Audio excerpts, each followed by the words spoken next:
Hello, everybody. Today, I'd like to do another studying stream on the book Beyond Good and Evil by Friedrich Nietzsche.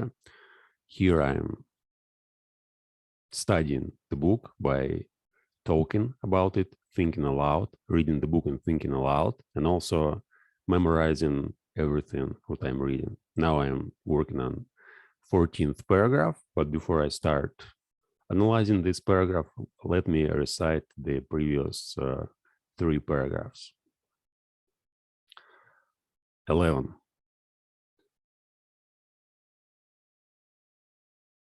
It seems that there's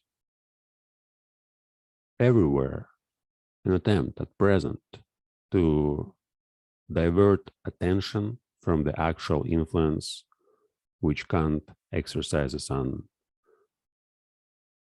German philosophy, and especially to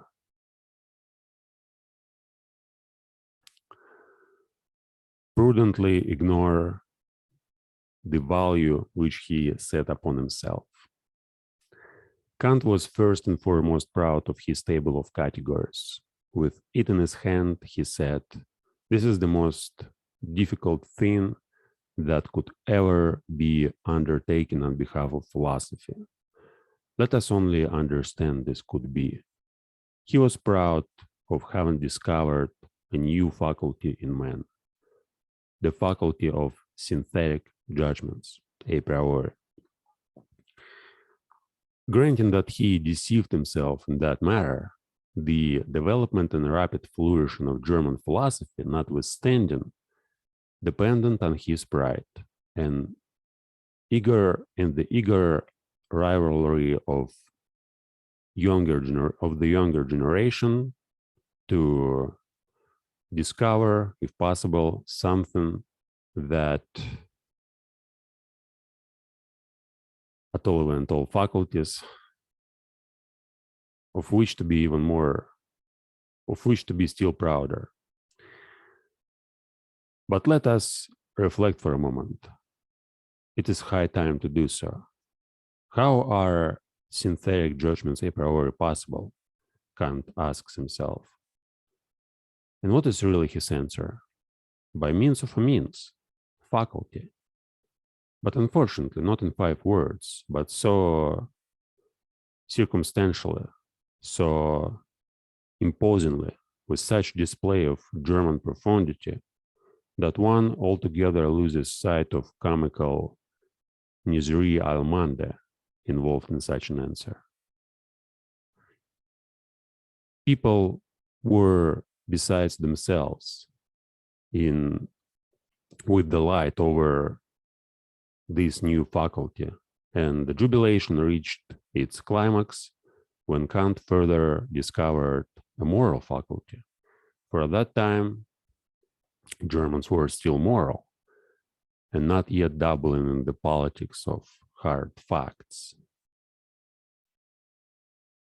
Then came the honeymoon of German philosophy. All the young theologians of Tübingen institution went immediately into the groves, all looking for faculties. And what they only did not find in that innocent, rich, and still youthful period of German spirit, to which Romanticism, the malicious fairy, pipe and sen, when one could not yet distinguish between finding and inventing. Above all, a faculty for the transcendental. Schelling christened it intellectual intuition, and thereby gratified the most eager longings of naturally pious inclined Germans. One can do no greater harm to the whole of this exuberant and eccentric movement, which was still youthfulness, notwithstanding that it disguised itself so boldly in hoary and senile conceptions. then to treat it seriously, or even then to take it seriously, or even treat it with moral indignation. Enough, however.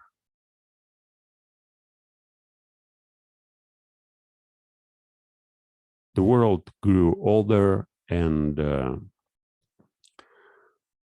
dream vanished. People had been, a time came when people robbed their heads, and they still rob them today.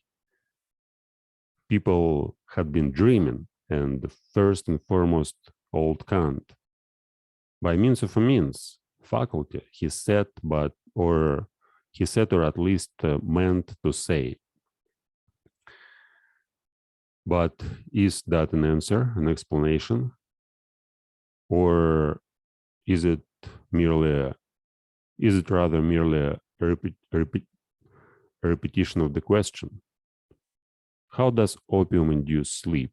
How does opium induce sleep? By means of a means, faculty, namely virtus dormitiva, replies the doctor in Moliere.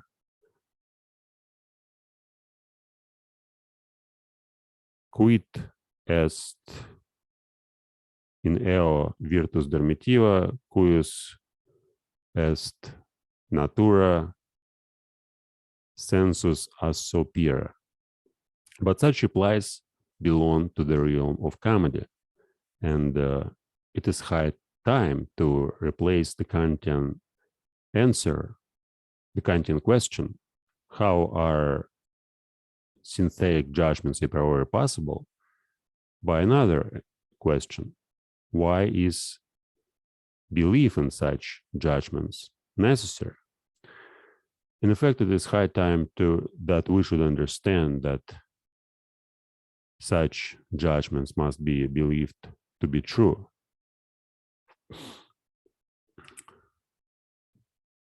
For the sake of preservation of species like ourselves, for the sake of the preservation of creatures like ourselves, though they still might naturally be false judgments, or more plainly spoken and roughly and readily, we have synthetic judgments should not be possible at all. We have no right to them. In our mouths, they are nothing more but false judgments. Only, of course, the belief in their truth is necessary as a plausible belief and ocular evidence belonging to the view of perspective of life. And finally, to call to mind the enormous influence which German philosophy, I hope you understand this right, to the inverted commas, goose feet, has exercised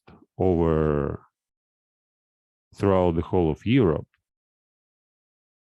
There's no doubt that certain type of virtus dormitiva had a share in it. Thanks to German philosophy, it was a delight to the noble idlers, the virtuous, the mystics, the artists, the three-fourths Christians, the political obscurantists of all nations, to find an antidote to still overwhelming sensualism, which overflowed from the last century into this. In short, sensus assopira.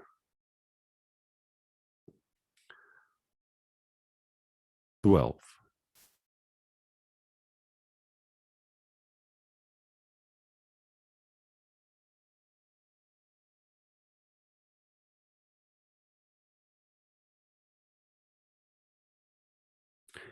As regards atomistic materialism, It is one of the best refuted theories that had been advanced. And in Europe, there's now perhaps no one in the learned world so unscholarly as to attach serious signification to it, except for convenient everyday use as an abbreviation of the means of expression. Thanks to the Paul Boscovich, he and the Paul Copernicus have hitherto been the greatest and most successful opponents of ocular evidence.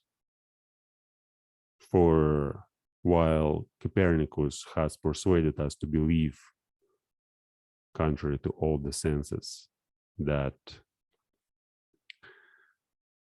the earth does not stand still, Boscovich has taught us to abjure the belief in the last thing that stood still of earth, the belief in substance, in matter, in earth, residuum, and particle atom.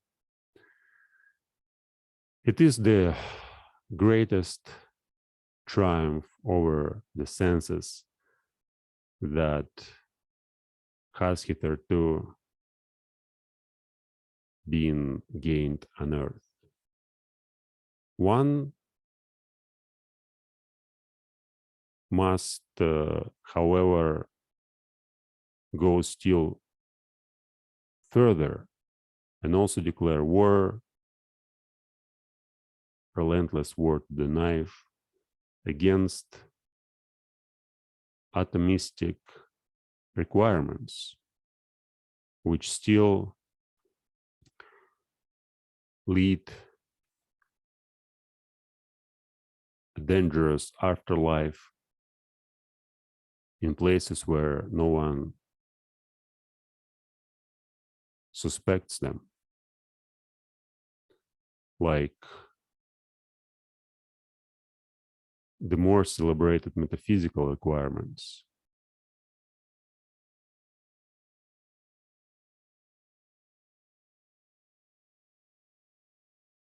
One must also, above all, give the finishing stroke to that other and more portentous atomism which Christianity has taught best and longest, the soul atomism. Let it be permitted to designate by this expression the belief which regards the soul as indestructible, eternal, indivisible, as a monad, as an atomon. This belief should be expelled from science. Between ourselves, however, it is not at all necessary to get rid of the soul thereby, and thus to dismiss one of the oldest and venerated hypotheses, as it frequently happens to the clumsiness of naturalists who can't touch on soul without immediately losing it. Who can hardly touch on soul without immediately losing it. The new way is open for the way is open for new acceptations and refinements of soul hypothesis, And such conceptions as mortal soul, soul of subjective multiplicity, and soul as the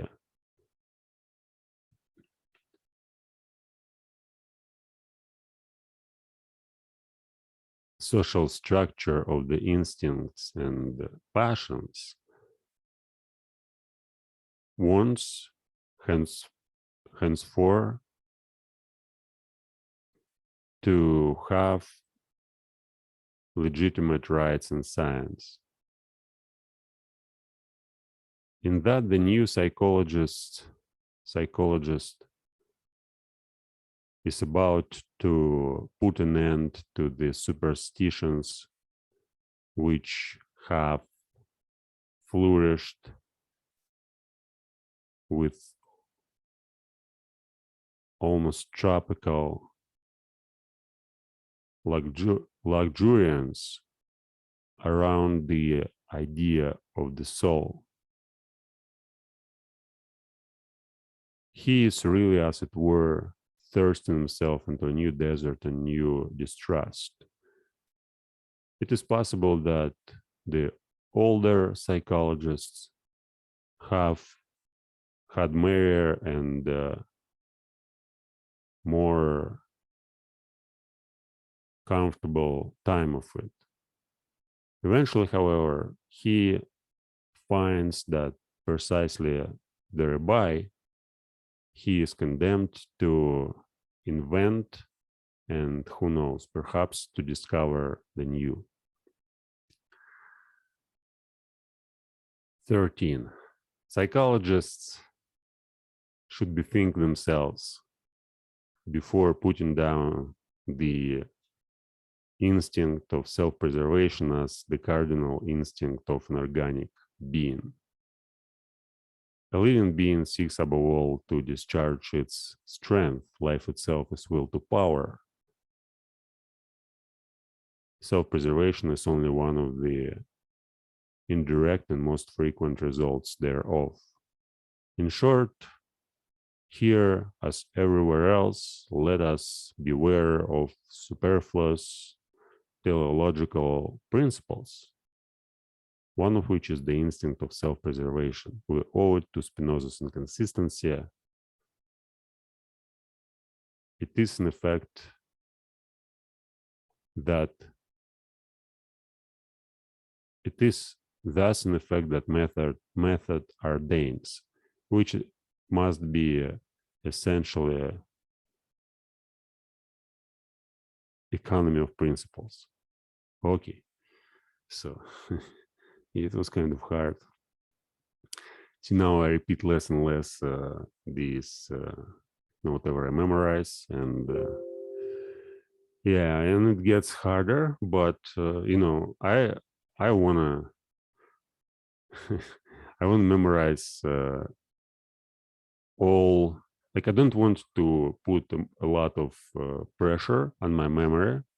I understand that by working for an entire week on every paragraph, I basically download it in my long-term memory, and then later, if I even forget some details or some words, I can always get back and watch it. And the point is, when I will be able to memorize the entire chapter, when I'll get to 23rd paragraph, I'll like preserve the whole chapter as one chunk. So I'll just repeat it once a week, probably maybe once a month, using the computer, just looking. If I forget something, I may just check it and see. And if I repeat it once a month, I'll probably be able to, like in a year, to preserve a strong memory and to consider it as just one chunk. But anyway, so it's just my my ways of working on my memory and memorizing stuff, since I find it enormously powerful.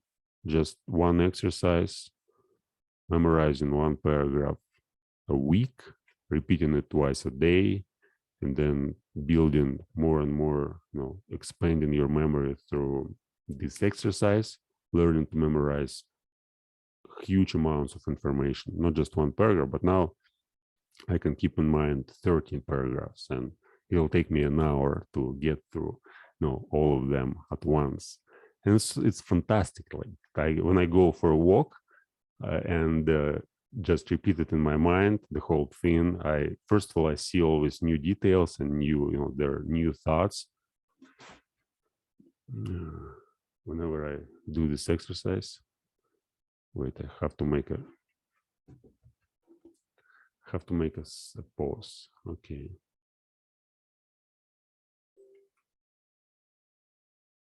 Okay, so had some problems. Yeah, it's a fantastic exercise. It allows me to, to learn so fast. And what I'm doing here is also, I want to repeat it once again. It's I'm not sharing some knowledge or I'm not recording this video to make you watch it. I'm recording it because it motivates me to continue to go on. So I publish it not to show you something. I publish it because I want to maintain this exercise, and as far as I record and publish it, it just gives me extra motivation. Otherwise, I'll probably not do that. Otherwise, I would find an excuse and quit it month, 2 months, 3 months ago. But since I've already stated that I want to do it, and I said it so many times, it keeps me going. It keeps me working. And as soon as I'm uploading it, I feel enough motivation to continue. Anyway, let's consider this paragraph. Let's first read it, and then I'll go slowly, sentence after sentence. It is perhaps just dawning on 5 or 6 minds that natural philosophy is only a world exposition, a world arrangement, according to us, if I may say so, and not a world explanation. But insofar as it is based on belief in the senses, it is regarded as more, and for a long time to come must be regarded as more, namely as an explanation. It has eyes and fingers of its own. It has ocular evidence and palpableness of its own. This operates fascinatingly, persuasively, and convincingly upon the age with fundamentally plebeian tastes. In fact, it follows instinctively the canon of truth of eternal popular sensualism. What is clear, what is explained? Only that which can be seen and felt. One must pursue every problem thus far. Obversely, however, the charm of the Platonic mode of thought, which was an aristocratic mode, consisted precisely in resistance to obvious sense evidence, perhaps among men who enjoyed even stronger and more fastidious senses than our contemporaries, but who knew how to find the higher triumph in remaining masters of them. And this by means of pale, cold, gray conceptual networks, which they threw over the motley whirl of the senses, the mop of the senses, as Plato said. In this overcoming of the world and interpreting of the world in the manner of Plato, there was an enjoyment different from that which the physicists of today offer us. And likewise, Darwinists and anti-teleologists among the physiological workers, with their principle of the smallest possible effort and the greatest possible blunder. Where there is nothing more to see or to grasp, there is also nothing more for man to do. That is certainly an imperative different from the Platonic one, but it may notwithstandingly be the right imperative for a hardy, laborious race of machinists and bridge builders of the future who have nothing but rough work to perform. Okay, now let's go slowly. It is perhaps just dawning on 5 or 6 minds that natural philosophy is only a world explanation and world arrangement, according to us, if I may say so, and not a world explanation. okay, what is natural philosophy? It's what now is called physics, chemistry, and all natural sciences. So in 19th century, there were natural philosophies, or just natural philosophy, like studying of nature, studying of things which we may see, feel, and detect by our senses. And this paragraph, so it's done in 5 or 6 minds. Natural philosophy, it's like exposition, a world exposition, a world arrangement, and not a world explanation. So yeah, sure, like science pretends to explain everything in its own terms. So it invents such terms as gravity and different laws of physics, like entropy, the laws of thermodynamics. And then it says that this is like, since we know how all these laws work, we know what is the world. And whatever we see, whatever we touch, this is actually what there is and how it works. And this is how it works. And so Nietzsche is saying that there's very few people who can understand it, who can understand it's not an explanation. For him, it's definitely not an explanation. And I like this this phrase, by the way. So it's like world arrangement. And again, according to us, if I might say so. So different creatures with different senses may probably arrange the world in a completely different way. All right, so, but insofar as it is based on belief in the senses, it is regarded as more, and for a long time to come must be regarded as more, namely as an explanation. Well, this is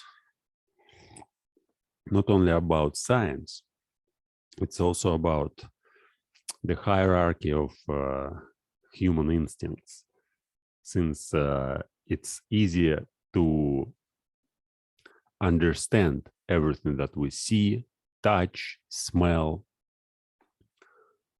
And when we can explain the world through these terms without making some abstract concepts, it's like everybody can understand what's going on. So everybody can understand if we like say they're, you know, say what? There's gravity. No, gravity is it's extremely abstract concept. But still, yeah, the point again is that our senses, they're most familiar to us, and when we talk about philosophy, some concepts, abstract concepts, it's very hard to understand if we are not trained, if we don't train our minds. Everybody may understand what he or she sees, but not everybody can understand some philosophical ideas derived from whatever we see. So we may make a concept based on our vision and then just build an entire philosophy on this concept, which will have nothing to do with what we see. And for people in general, probably it's not as easy to see, to understand some abstract concepts, and that's why physics and natural philosophy is so popular in among among intellectuals or whatever of 19th century. So once again, it's like dawning on 5. I like this phrase, dawning on 5, 6 minds. Natural philosophy is a world exposition and a world arrangement, not a world explanation. It doesn't explain what are we doing. It doesn't explain why does world exist. It doesn't explain what is like perception. what is life itself. It is regarded as more, and for a long time to come must be regarded as more, namely as an explanation. So have different theories, right? General relativity theory, specific relativity theory, quantum mechanics theory, string theory, the theory of everything. And all these theories are, their job is to explain what is the world and what kind of laws exist in the world and how the world operates.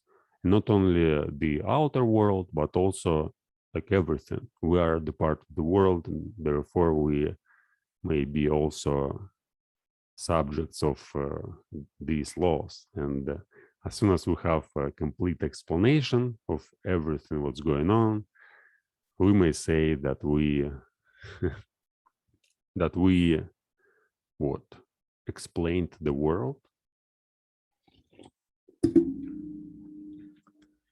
Oh, described it. Yeah, well, it's possible to describe the world in natural philosophy terms, but to explain it, to explain who we are, what is the world, what we're like. So it's possible to explain what it is, right, in terms of natural philosophy, but it's impossible to explain like the reason why is it here, and what are we doing, and who we are, and what's the connection between our perception and the world. Is there a real world without our perception, without our ability to be conscious of the world?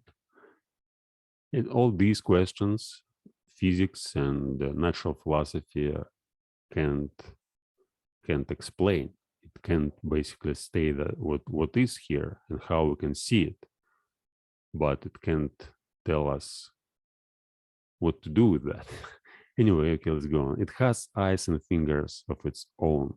It has ocular evidence and palpableness of its own.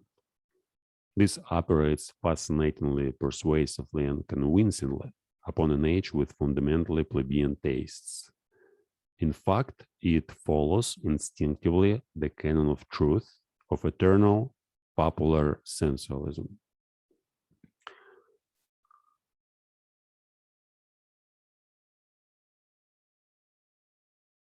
So Nietzsche, again, here we're talking about plebeian tastes, and philosophy places itself on a kind of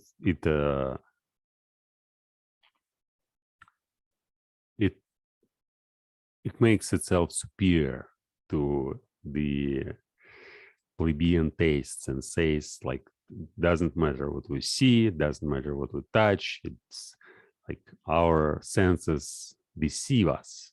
And if you are not a philosopher, you are not able to understand what's going on. It may make sense, sure, but yeah, the point is like Nietzsche, previous paragraphs here, attacks sensualism, then he attacks Platonism and Platonist ideas, and then he stays on the opposite pole and attacks sensualism. It's very hard to understand, but yeah, it seems plausible, like this this idea that senses are only like we detect things, but we can't reason and senses there. We can't say that they have a different nature, since our reason arises out of our senses. But we can say that they're the same. So if our reason is the same as our vision or our touch or any other senses, it looks kind of strange. Once again, it has eyes and fingers of its own.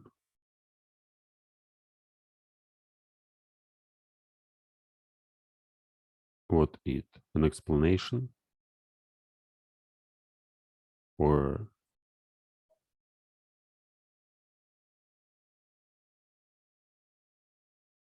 natural philosophy?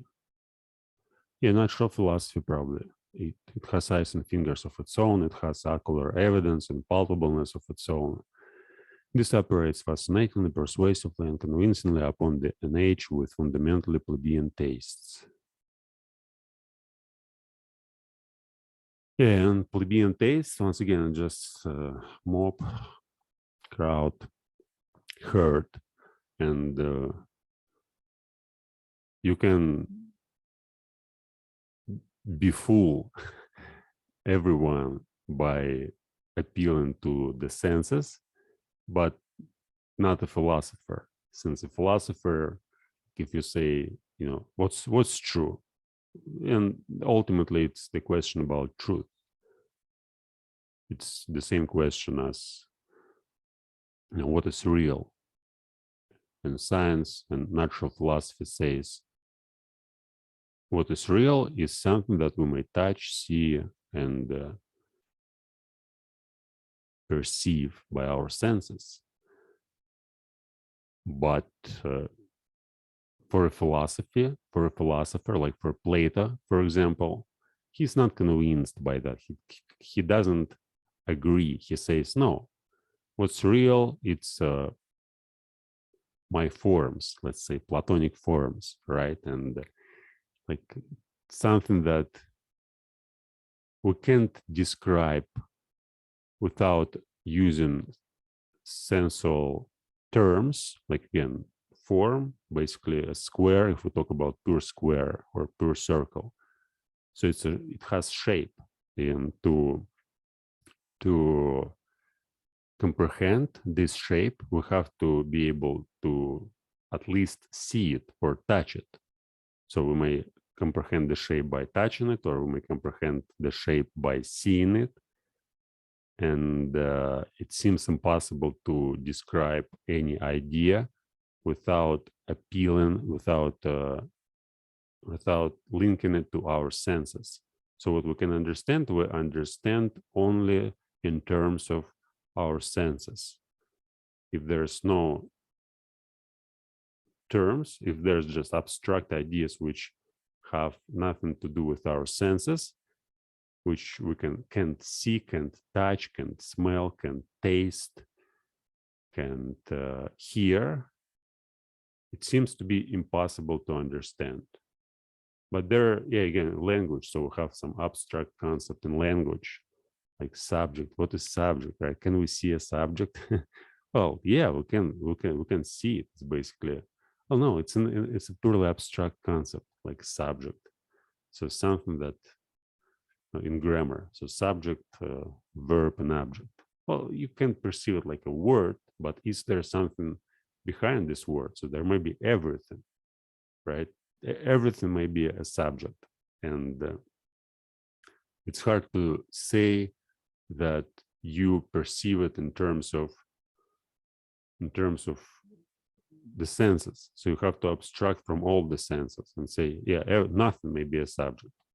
And if nothing is a subject, then whatever I try to identify it with doesn't work. So there's no senses. So when I think about nothing, it's a purely abstract concept. There's no senses involved, but still we have this concept, and it works perfectly and helps us to understand, like, to use language to zero, for example. What is zero? Again, you can't, in numbers, you can't imagine zero, you can touch zero, you can smell zero, but it's very useful tool, like to have an idea of zero, to have an idea of nothing. Without this idea, we'll probably still be in dark ages. But now, again, in numbers, in mathematics, it's also abstract ideas which are not represented by our senses. And still we may operate with these ideas, and we may build huge systems of science to apply these ideas to understand the world. And we don't need senses to understand. Well, again, we probably need senses to abstract some terms, to abstract from the senses. But as soon as we've done this operation, we don't need senses anymore. But still we may have clearly defined concepts which we may use for communication and understanding of something what we're doing. And plebeian tastes, like, and people, are lazy intellectually, and to like math, it's the common case. So many people hate math and can't study it at school because mostly it's a pure abstract domain. So when we study math, you need to think, you need to be able to abstract from your senses. And for most people, it's still very hard. So their perception and their language is wired in a way that they can understand only things which they can perceive. So as soon as there is some concepts in math, you can touch it, you can smell it, you can understand it. You can understand it only by doing abstractions. And again, it's almost impossible for so many people.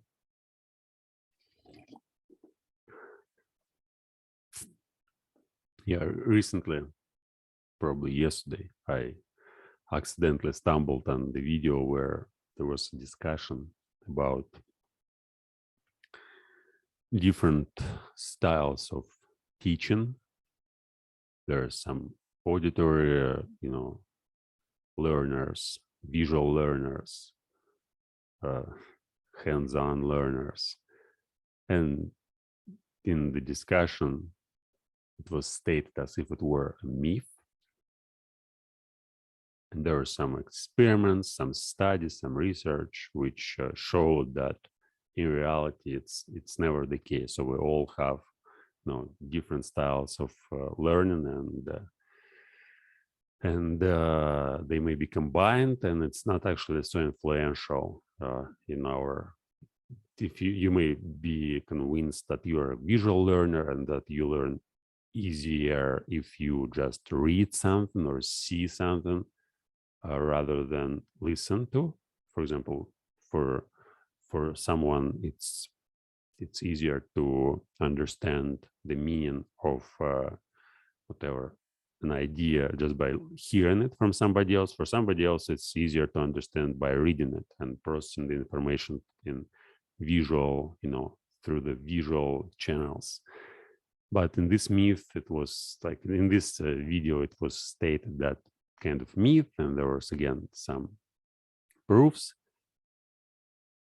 And now I'm thinking about this abstract. It's kind of the way you actually study like your learning style. It's a completely abstract style. So it's not just seeing, hearing, or touching.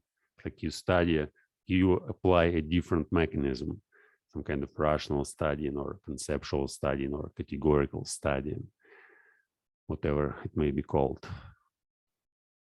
So you don't need senses. You may develop a certain mechanism in your brain which will study different concepts, even if they do not have sensual, wake-up, whatever. And plebeian tastes, like what is this sentence about? So natural philosophy operates fascinatingly, persuasively, and convincingly upon an age with fundamentally plebeian tastes. So here claims that all natural philosophy is essentially a plebeian philosophy. It's not even a philosophy from a higher perspective of from Platonic perspective, from Platonic forms. And Plato, he doesn't need to have senses. And yes, skepticism, I guess, Sextus Empiricus, it's also all about, being able to see through your mind, not through your eyes. Whatever, to prove something, again, when you appeal to senses, it's basically, it's not a way of doing science in ancient Greece in times of Sextus Empiricus. So if you say this is true because I see it, no, it doesn't make any sense. You have to be able to explain why it's true in terms of in rational terms. Then you may say that, then you may argue whether it makes sense or not. But if you appeal to the senses and say it's true because I can touch it, because I can see it, no, your senses may deceive you and you may be deceived. Again, it's all these philosophical ideas. It's funny to, sometimes to take one side and see how it works, and another time to take another side. Basically, it's again the contradiction between idealism and realism. And here we have a paragraph where Nietzsche attacks realism based on senses.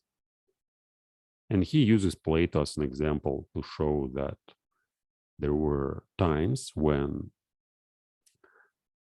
people, philosophers, believed in things which can be proved in rational terms and considered everything related to the senses as plebeian taste.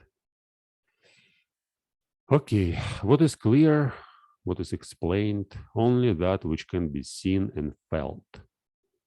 One must pursue every problem thus far. So again, the same what I've said just a moment before.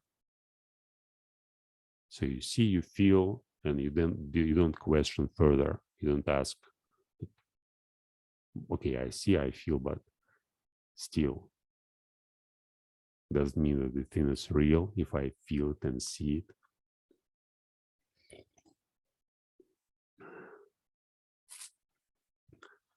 Obversely, however, the charm of the Platonic mode of thought, which was an aristocratic mode, consisted precisely in resistance to obvious sense evidence, perhaps among men who enjoyed even stronger and more fastidious senses than our contemporaries, but who knew how to find a higher triumph in remaining masters of them. And this by means of pale, cold, gray conceptual networks, which they threw over the motley whirl of the senses, the map of the senses, as Plato said.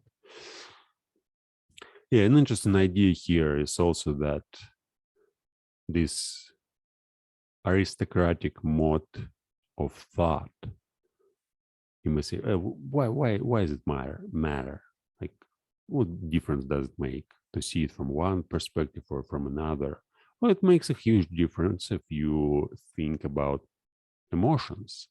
So in one case, on the one hand, you have emotions and they basically dictate you what is real. So you feel hunger, you go and eat. So you feel thirst, you go and drink. And you trust your senses. But we may see how now it works. So there's so much stuff are going on when some people figured out how to trick the senses and how to make people dependent on certain things like sugar, one of the epidemic nowadays. So if people trust their senses, when they feel hungry, they want to eat, and the more they want to, like, especially children. So if you present them with candies and all sorts of food which is carbohydrate rich, you'll have them eat more and more and much more than necessary. And and they will believe that this is actually what they want. So this is like when senses govern their behavior, it makes them addictive, dependent. Like take drugs, for example. You use drugs, like simple drugs like smoking. So you start smoking, it doesn't feel actually good, but there is something like some substance which you become dependent on, and then you feel that you want it. You feel that you want more. And to get rid of smoking, for example, if you adopt, let's say, Platonic view, Platonic mode of thought, you might train your mind and your reason to control your senses. No matter how much you want something, you will be able to control it by your rational, by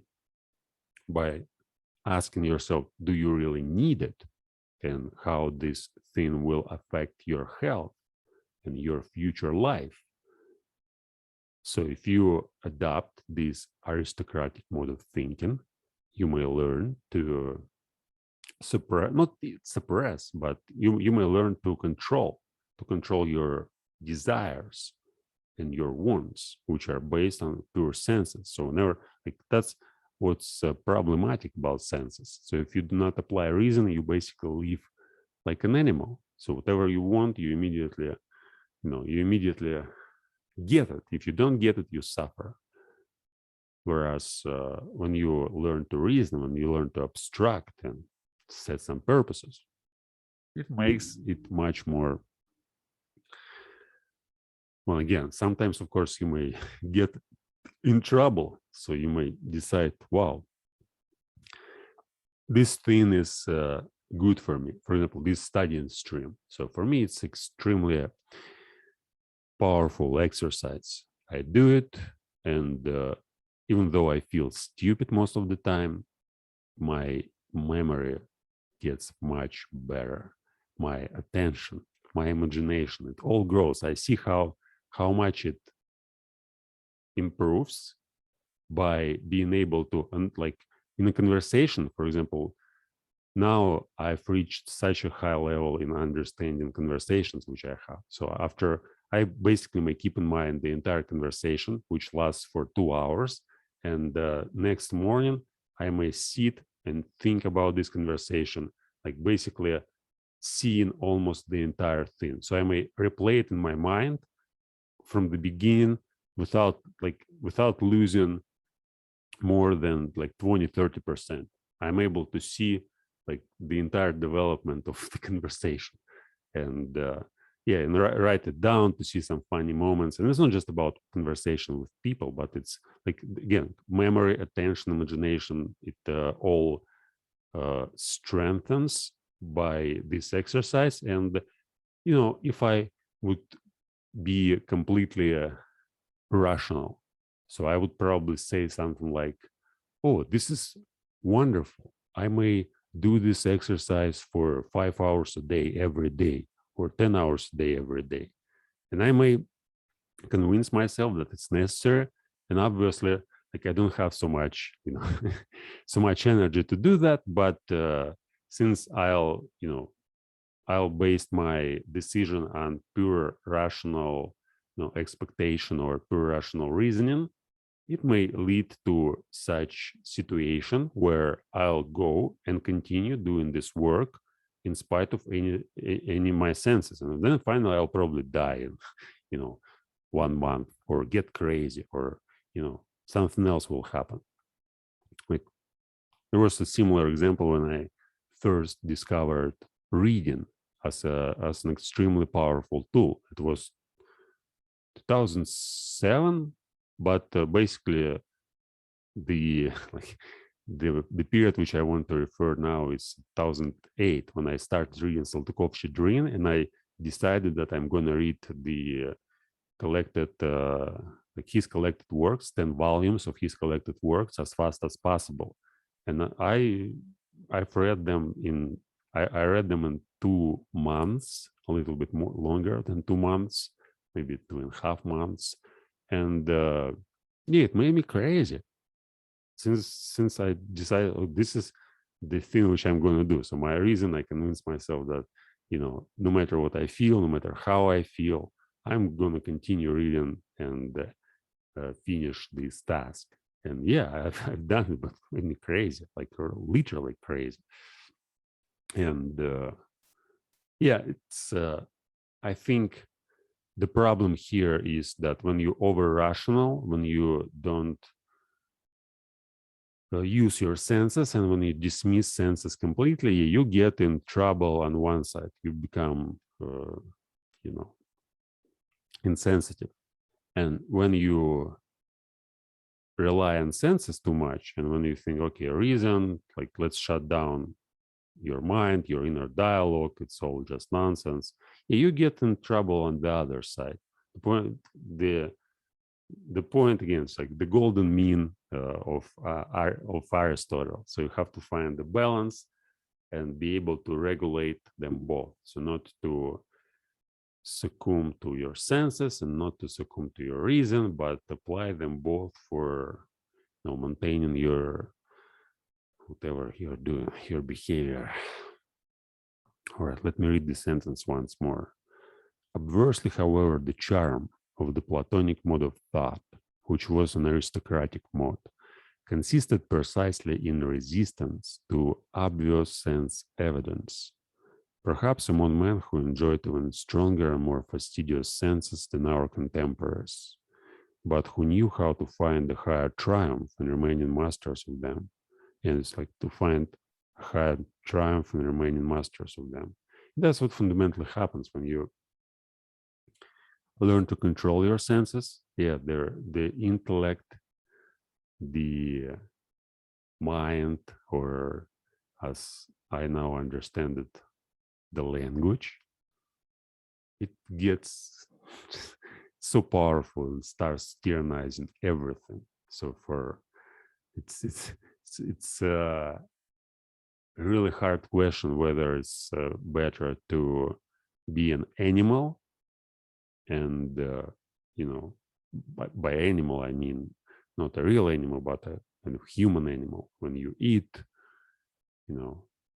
do some primitive activities and don't think about anything at all. When you don't care about your language and you don't do any linguistic developments, which is called now also spiritual work. So when you don't do any kind of spiritual work and live like an animal, yeah, it may be not as a terrible life if you are like on this extreme as when you become, let's say, 99% rational and dismiss all your senses and live on another extreme, when you are completely you enter this thinking. Yeah, I remember I had several, I guess, short periods of being on this opposite pole, when I was basically thinking and did nothing else. And when I almost convinced myself to get rid of everything else and just become a pure thinker. What it means that you wake up and you think for an entire day. So there's some physical exercises, you get some food, you probably go for a walk, but most of what you are doing is just sitting and thinking, or lying in bed and thinking and writing. Well, sometimes get some information, some input, reading or watching some videos, but essentially, like, most of the time, you just dedicate to thoughts. And then, yeah, it does make one crazy, but well, I would say it's very hard state to maintain for a long time. I guess it's possible to maintain for a couple of weeks, but then essentially, no, at least it's my experience. Yeah, of course, some Zen masters who start from very young age practicing meditation and basically excluding all sort of social interactions and excluding all sensitive pleasures. So they probably may do it for much longer periods. Like people go in asceticism, and sit in caves for years alone, doing nothing but thinking. Or as they call it, meditating, which is again another form of thinking. Non-thinking is also thinking.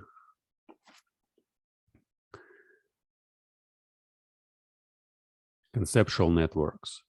And conceptual networks, again, by means of pale, cold, gray conceptual networks, which they threw over the motley whirl of the senses, the mop of senses, as Plato said.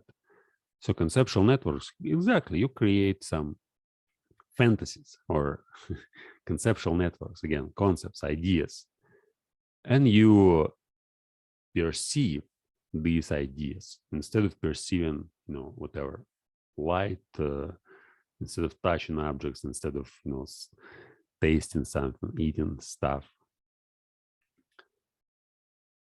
Kind of you go into a virtual reality. I guess reading also makes sense. Like reading and writing, basically, it's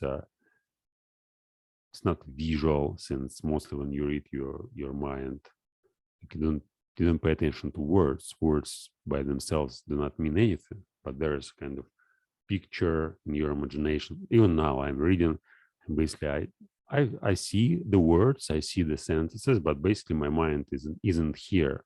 So it's in some abstract space, linguistic space, and I take some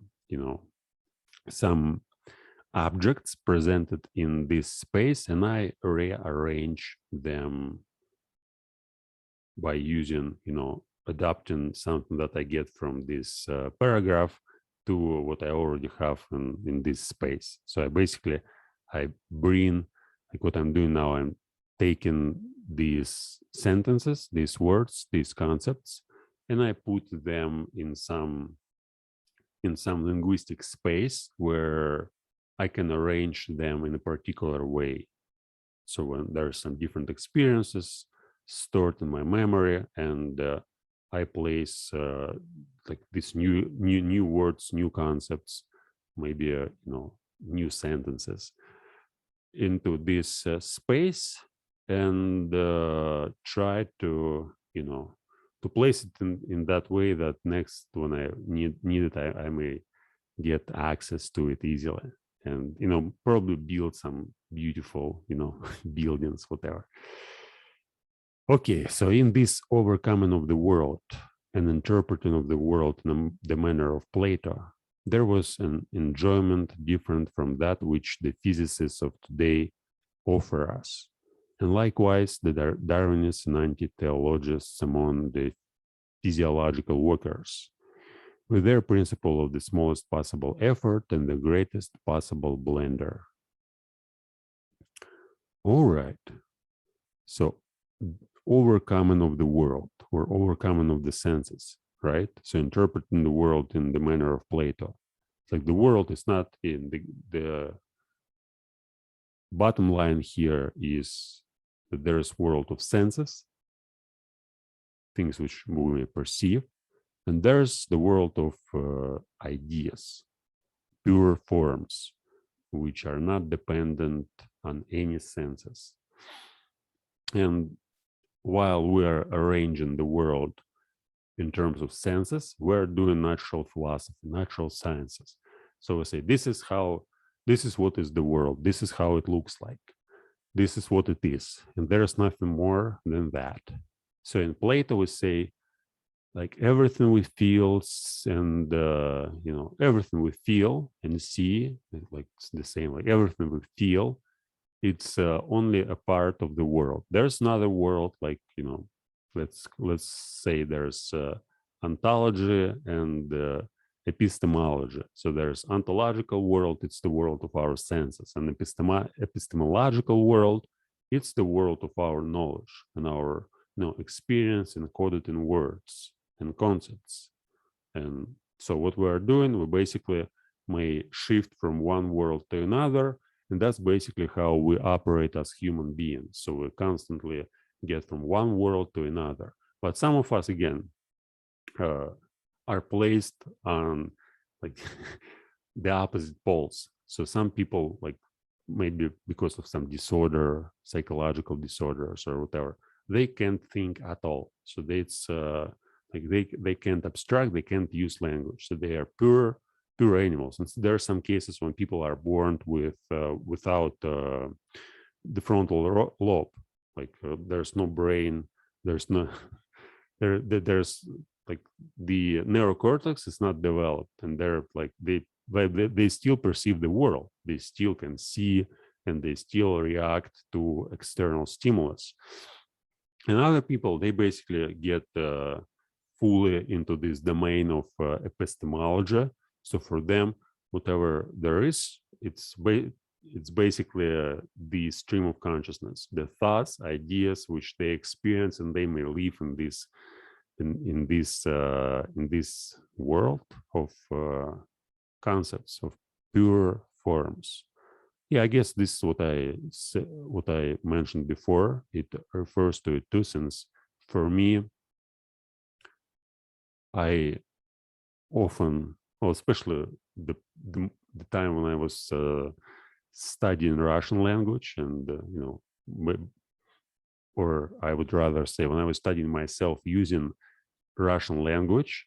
So there were periods when I was engaged in poetry so strongly, I reached such peaks of what may be called an inspiration, whereas now I prefer to use the term concentration.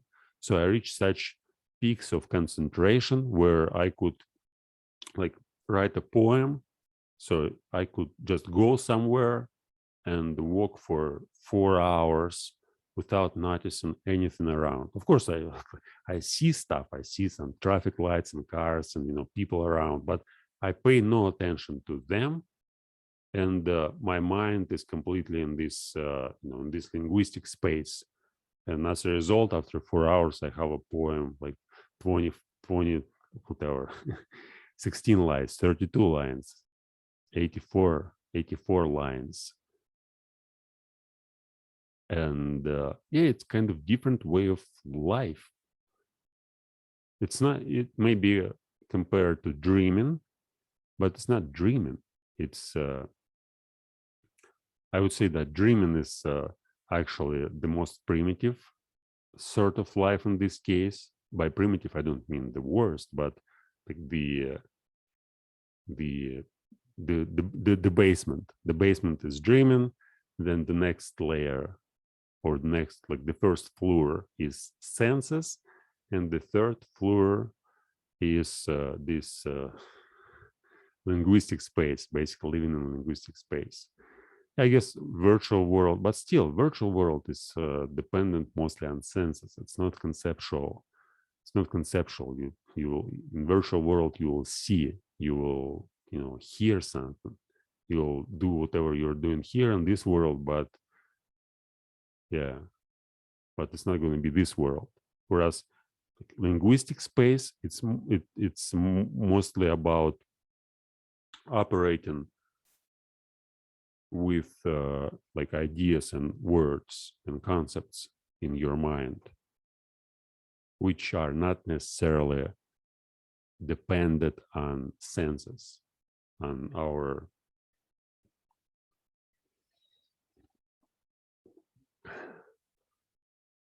perception, which may be impossible. I mean, first we derived, it's a huge war in philosophy. Like, how does it work? Do we have a priori sense, a priori judgments, and a priori concepts, like time or space, for example? Is it a priori? Is it embedded in us, or we still derive everything from experience?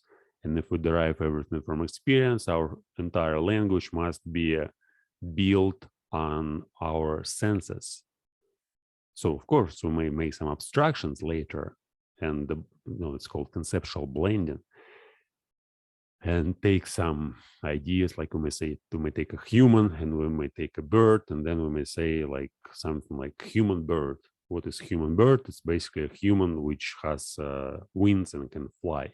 There's no such a thing in the world, but we do conceptual blending, and it seems like we can use this to understand something that we want to understand. And we don't derive it precisely from senses, right? It's an abstract idea, but it's based on senses. So you may never see such a thing as a flying human with wings, but still you may imagine it, and then you may use this idea and build an entire universe where such creatures will, live. And then when you ask, like, yeah, you may think about this universe in terms of kind of abstract ideas, but first you have to derive them, like everything you understand, to derive from senses. In studying languages, it's very interesting to think, like, usually we fail to study a foreign language exactly because we can't link it to the world. And instead of using words to describe certain objects, we use words to describe other words. And we always need to translate from one language to another to understand what we're talking about. But and it takes, of course, if we're persistent, if we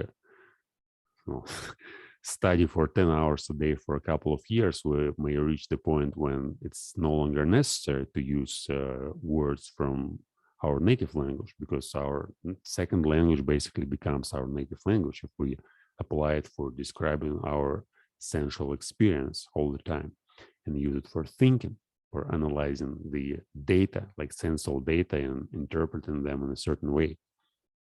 But this idea of building a second language is basically like, firstly, you still build it on a kind of abstract level. You can't actually use a word. Because, for example, if you study Russian, and I say маленький, and you don't know what it is, right? You can't if I say that маленький is like this, something like this, you may understand it, you may grasp it, but it's still, for you, your mind will naturally come up with the word smallest. And so this, like, маленький, may be translated as smallest. And then you will be able to understand, probably when you hear it 50 times, your mind will attach it to something, like to some relationships, or to some, to some particular experience. So you may imagine it in a visual terms. You may imagine, okay, маленький means like what does it mean? Like, how could I explain it? Yeah, you have to use other Russian words to explain, to understand Russian language. But okay, let's suppose I'm studying English. So smallest means a distance. So there's a distance. It may be small, it may be big. So you understand it through visual senses. Then you understand it through auditory senses. Small means a short duration, like a small. Yeah, it's actually hard to understand small, but you may understand tiny, or is there an appropriate understanding of small in terms of auditory system? It's hard to. It's not obvious, but if we think about it, we may find something close, and the same in taste, and the same in touch.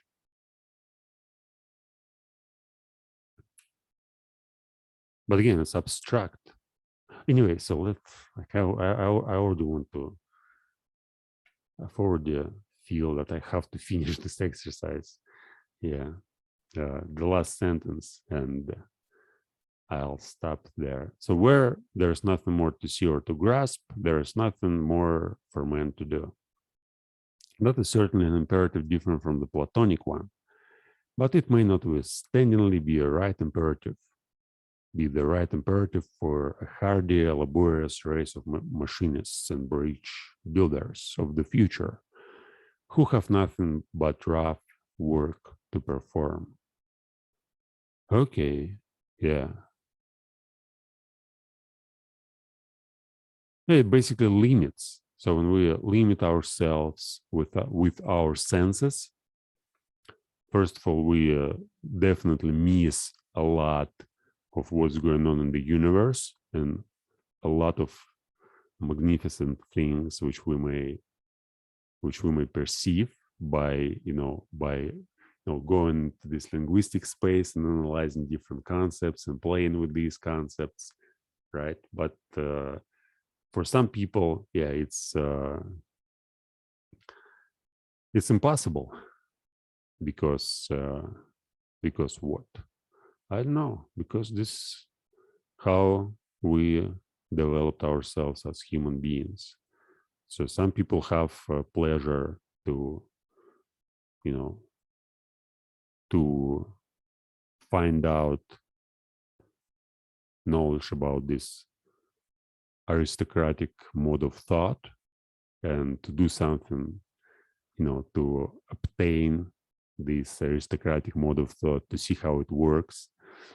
And some people just don't, even though, yeah, they prefer senses. They say, okay, like what's real is what I can see, touch, smell, and feel, and everything else just abstract ideas. No, it's not real. It's not practical. We perhaps need to get rid of it whatsoever. And yeah, why not? Like, cool. And Nietzsche basically, yeah, he hates it.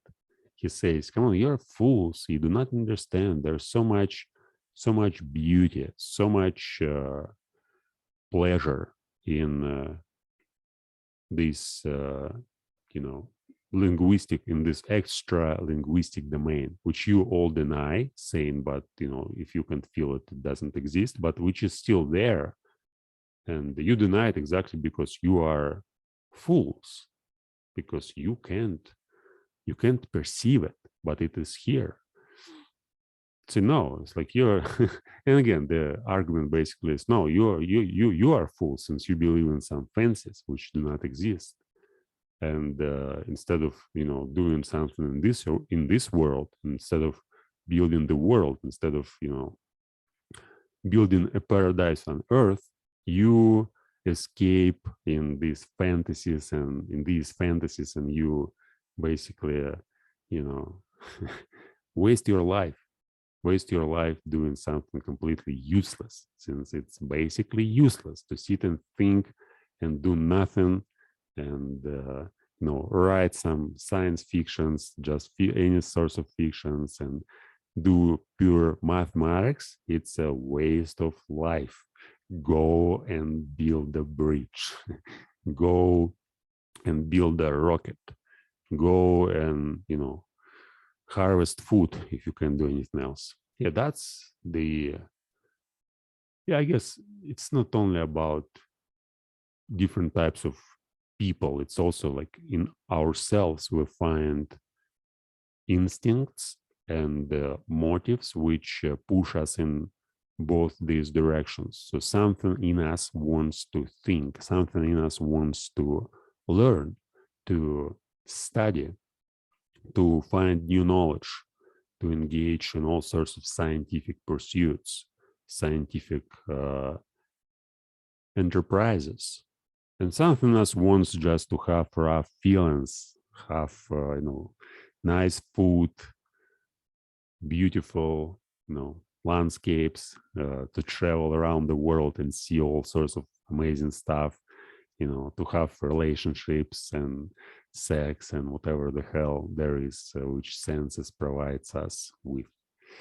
Yeah, and this eternal war, again, balance. What is the balance? What is the harmony? How to bring how to bring harmony to oneself. Is there the right balance? There's so many extra questions which arise out of this realization. Anyway, I think I'm done here. So see you next time.